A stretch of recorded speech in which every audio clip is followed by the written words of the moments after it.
Olá pessoal, bem-vindo a mais um vídeo do Vê na Real. O tema de hoje é convivendo com os brasileiros aqui nos Estados Unidos. Bem, a gente já tem algumas histórias aí para compartilhar, né? Eu vou trazer essas histórias, mas vamos começar então já do primeiro ponto, sobre brasileiros que mudam para fora do país. Eu particularmente não concordo com as pessoas quando saem do Brasil, já saem falando mal do país. Ou, por exemplo, falar para lá eu não volto nunca mais, como se fosse uma terra assim, né, amaldiçoada. Bem, tanto eu quanto o Du, a gente segue nessa mesma linha, né, desde quando a gente saiu, desde quando a gente sabia que a gente ia sair, a gente não vai falar mal do Brasil, em especial para outras pessoas, né, para outras pessoas que, os americanos, é a mesma coisa, a gente não fala mal da nossa família, não quer que ninguém fale mal da nossa família, só a gente pode falar. O Brasil tem sim muitos defeitos, né? Mas também tem inúmeras qualidades e é onde a gente sente que é a nossa casa, é onde o nosso coração vê como lar. Então esse é o primeiro ponto, né? A gente vê muitos brasileiros que estão aqui, às vezes ilegalmente, às vezes legalmente, e falam do Brasil de uma forma muito negativa, né? Muito ruim. Então, isso a gente não gosta, a gente não apoia e não é a linha que a gente segue. Bem, nós moramos no estado da Geórgia, em uma cidade próxima aí da downtown, né, próxima de Atlanta. E essa cidade que a gente mora, ela é bem grande. Ela tem a parte sul e norte e tudo mais, né? Ela chama Marietta. Bem, é uma área que é muito conhecida por ter uma das grandes comunidades brasileiras. Então a gente veio já sabendo que as chances da gente conviver com brasileiros eram imensas. Porém, eu já tinha escutado muito se falar que pode ser complicado esse convívio também. Mas, vindo com esse coração que a gente tem em relação ao Brasil, a gente não queria pensar que a gente olhar para o nosso povo já com esse estereótipo, né? Tipo, que é algo que seria alguma coisa ruim, que a gente não deveria se abrir tanto e tudo mais. Então, a gente realmente veio com a cabeça aberta. Primeira coisa que eu vou falar é sobre os restaurantes brasileiros. Então, na primeira vez que a gente descobriu, né, nos primeiros problemas que a gente encontrou na mudança, a gente procurou restaurantes brasileiros para que a gente tivesse um conforto em relação a ouvir o seu idioma. Gente, é muito maluco quando você tá em outro país, você sente muita saudade de falar a sua língua mãe. Então a gente sentia falta em relação a isso. Comer a comida, né? Porque até então no começo a gente ainda estava morando no apartamento, as panelas, tudo era do apartamento, não eram nossas. Então a gente também não estava ali dominando tão bem a cozinha como a gente faz hoje. Então a gente por aqui na região tem duas padarias, a gente foi em uma delas, e tem alguns restaurantes brasileiros. Um desses restaurantes é tipo uma churrascaria e tal. Bem, o que eu posso falar desses ambientes relacionados aí a brasileiros, né? É muito mais caro do que se a gente fosse num restaurante conhecido, de rede americana, mas que também tenha no Brasil. Ou, claro, se comparar com fast food, ainda mais, é mais caro. Mas o que a gente percebeu era que se pagava também por esse conforto emocional que se recebia nesses estabelecimentos, mesmo porque a maioria das vezes são coisas importadas, né? Porque você tá vindo do Brasil, é importado para cá. Então, esse é o primeiro ponto. Vale a pena, é legal. Você ir ali, às vezes, comer uma coxinha, que eu não sei fazer até hoje, mas não dá para você ter como uma rotina, porque realmente é muito mais caro, né? O preço é muito mais alto. Então, primeira coisa para quem tá pensando em mudar e tem essa questão aí com a comida brasileira, com a cultura, venha também de coração aberto, que dá para você se adaptar, porque se você ficar só indo em restaurantes e comércio e tudo brasileiro, você vai pagar muito mais caro em tudo, né? E tem alguns. E você pode, assim, eu tô tentando escolher as palavras, né? Mas você pode também encontrar situações que você não ia gostar de encontrar no restaurante brasileiro no Brasil, né?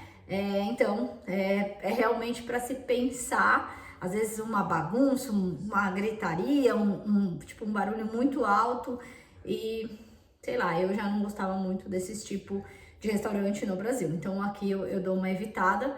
Hoje em dia, depois de todos esses meses, a gente às vezes vai nesse local na padaria comer coxinha.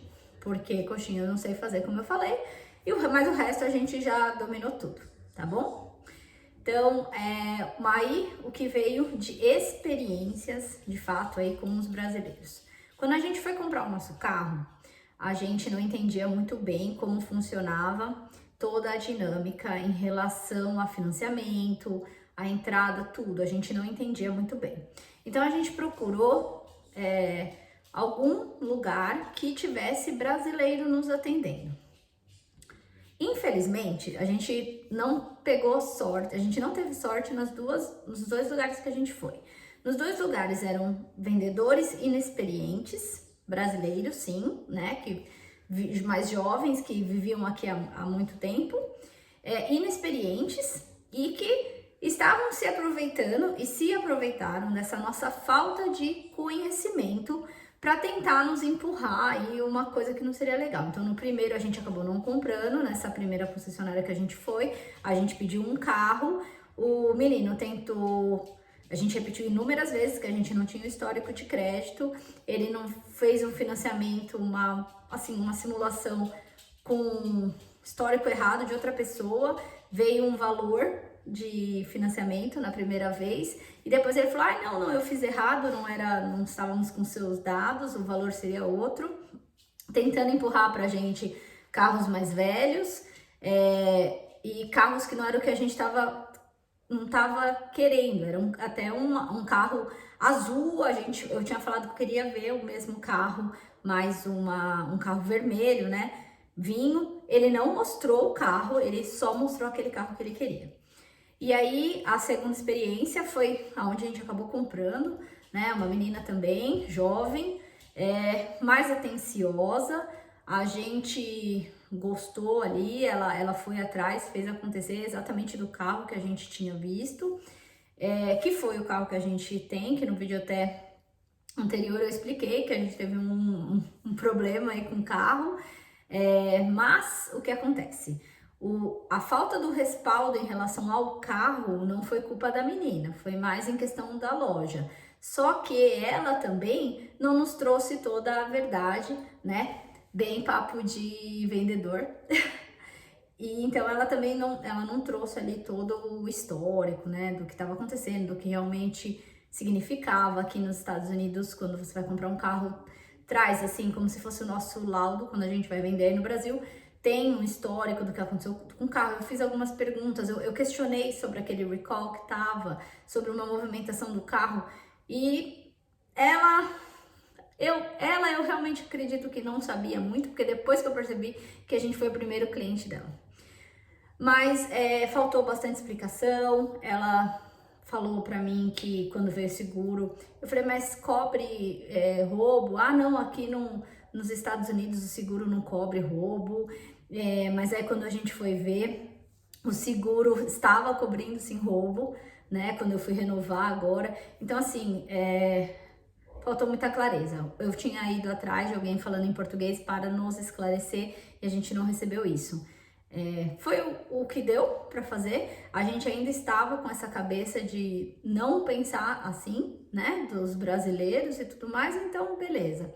Aí aqui o grande problema que eu acho que foi assim inacreditável, né, que eu achei uma baita de uma falta de respeito, foi quando o carro acendeu a primeira vez ali a luz do problema que ia dar do recall, e eu ia levar para concessionária onde a menina trabalhava. Então, o que eu fiz? Eu entendo um pouquinho, né, a gente tem uma noção básica aí de mecânica, e eu falei, então, antes da gente levar ali, a gente conversou, vamos tentar parar o carro em algum mecânico brasileiro pra gente entender o que tá acontecendo com o carro, porque a gente leva na concessionária com esse conhecimento. E aí, quando eu lembrei que eu tinha visto um telefone de um mecânico brasileiro, eu liguei pro cara, eu falei, oi, tudo bem? Meu nome é Verônica, me apresentei, Falei que estava aí nessa primeira compra do carro, tinha acontecido isso tudo. E eu queria saber se eu poderia levar o carro para ele pelo menos me ajudar a entender o que que era aquela luz. Ou se ele poderia, de uma certa forma, só me instruir. Falar, olha, se essa luz acender, pode ser esse problema. Só para eu ir com uma noção básica, além do que eu já tinha pesquisado na internet. Bem, o que ele me falou foi que aqui nos Estados Unidos eles passam uma maquininha que ela escaneia todos os problemas que o carro possa ter. E este cara falou assim pra mim que eu poderia levar o carro lá pra ele, que ia custar $120 para ele passar essa maquininha no meu carro e fazer o diagnóstico do problema.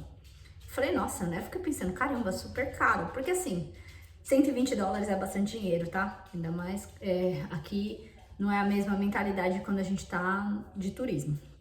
Então, eu falei, não, deixa pra lá. Levei o carro na concessionária, eles apagaram a luz, provavelmente, deram um jeitinho pra apagar e depois de alguns dias o carro acendeu a luz de novo. Quando o carro acendeu a luz de novo, uma colega minha, brasileira, que aí eu vou comentar do meu trabalho, que é a próxima etapa, ela me falou, olha, tem uma loja aqui que eles passam essa maquininha de graça para ser o primeiro diagnóstico, vai lá, meu. Gente, o cara tinha me cobrado $120 para passar essa maquininha no carro. Nesse lugar era de graça, porque olha só a sacanagem do mecânico. Bem, então aí eu levei neste lugar, levamos, né? E aí veio o primeiro laudo. E aí o que o cara da loja me falou, olha, pelo que eu entendi daqui do laudo, leva o carro no mecânico, porque parece ser alguma coisa bem importante e séria. E a gente veio com o carro, isso era um domingo, para casa. Próximo aqui de casa tem um auto center, né, uma parte de carro, americanos, e eu olhei no Google, super bem avaliados.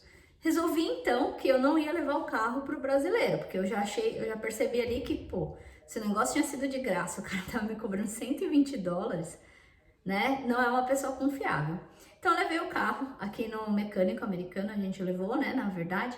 E aí o cara no mesmo dia nos ligou e falou que o carro tava com um problema seríssimo, que não era mais pra gente andar com o carro, que o carro ia precisar desse recall, que foi pra onde ele foi na Ford, e eles tipo fizeram um diagnóstico completo do carro. Vamos pôr aí que esse diagnóstico completo foi mais do que a loja e seria algo parecido com o que o mecânico brasileiro talvez teria feito no meu carro. Vamos pôr que ele não teria passado só a maquininha e teria feito assim. Aqui eles cobraram menos, em torno de $40 todo o serviço do diagnóstico.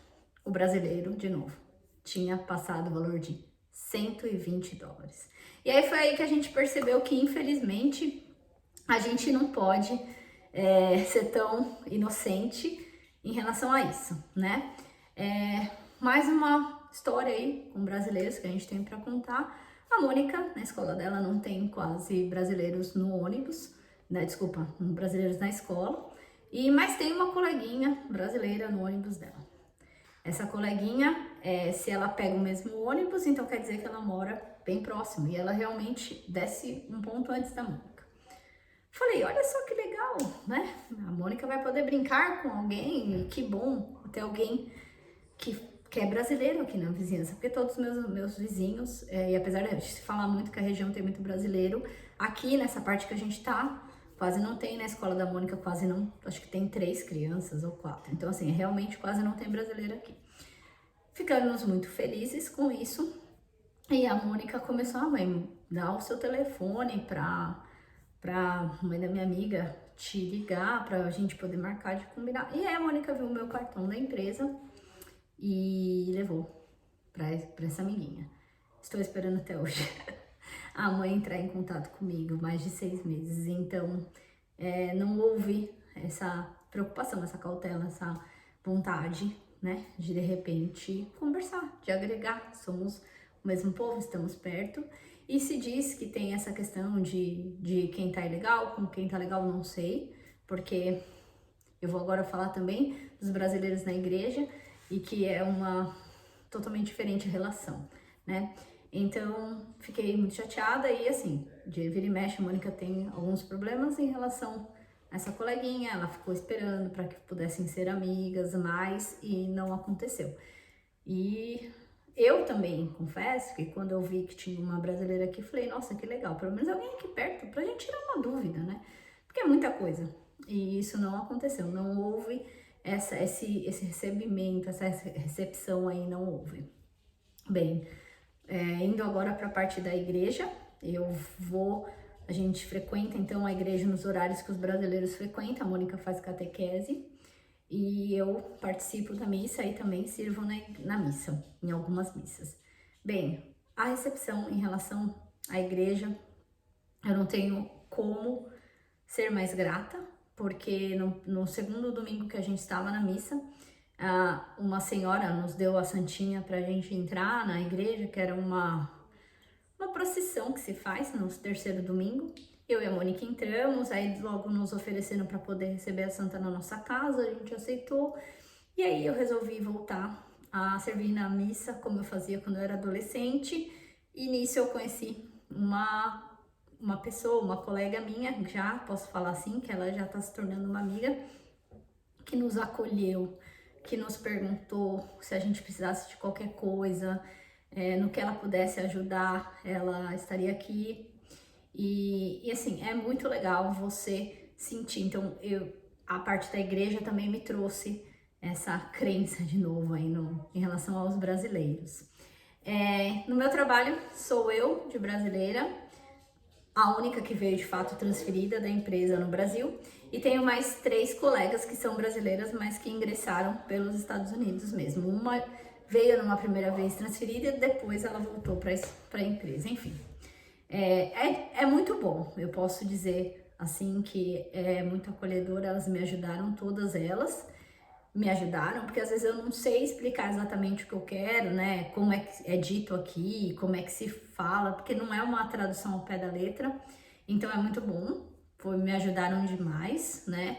Uma em especial, de fato, tá virando uma pessoa, uma amizade da família mesmo, e então isso em relação aos brasileiros é bacana na parte da empresa. Eu tenho grandes amigos que moram em estados diferentes aqui, que também trabalham na mesma empresa que eu, estão em estados diferentes, não trabalhamos diretamente juntos, mas estamos na mesma empresa. Também tiveram participação assim crucial na nossa mudança e da gente ficar bem. Então, esses brasileiros que já eram meus amigos lá, também não tenho o que reclamar. Mas é isso, na visão geral, infelizmente a gente se decepcionou, porque a gente achou que a gente queria poder ajudar os brasileiros, então se contratar serviço, optar por sempre ser dos brasileiros, de uma certa forma, ajudar o nosso povo aqui, mas não dá, né? Não dá, porque todos os preços, quando é serviço do Brasil, são mais elevados. Sabem que muitos brasileiros aqui ainda não falam inglês, então acho que por isso que cobram preços mais elevados. Hoje em dia a gente procura serviços, restaurantes americanos. E assim, a questão de amizade, vamos ver como vai ficando com o passar do tempo. Mas é isso, gente. Essa foi aí um geralzão. É uma pena, eu vejo assim como uma pena mesmo. Não gosto de ver ninguém falando mal do Brasil, porque apesar dos nossos problemas, a gente não vive numa guerra, a gente não tem esses problemas, outros que podiam ter, que iam ferir muito mais as nossas famílias. Mas, infelizmente, nem todo mundo que sai do Brasil sai com uma cabeça legal em relação ao povo brasileiro e a querer contribuir. Então, se eu puder no futuro estar aqui há mais tempo e de uma certa forma eu poder servir para as pessoas que chegam aqui se sentir acolhidas, coisa que a gente não se sentiu muitas vezes, vai valer a pena. Então, se esse vídeo aqui te ajudar um pouquinho ou matar sua curiosidade, realmente, gente, conviver com um brasileiro fora do Brasil não é tão simples assim. Mas é isso aí, esse foi o vídeo de hoje. O próximo vídeo que eu vou trazer é em relação à alimentação, como é que a gente está se adaptando aqui para não viver nos fast foods e se é difícil fazer comida por aqui. Então até o próximo vídeo, tchauzinho!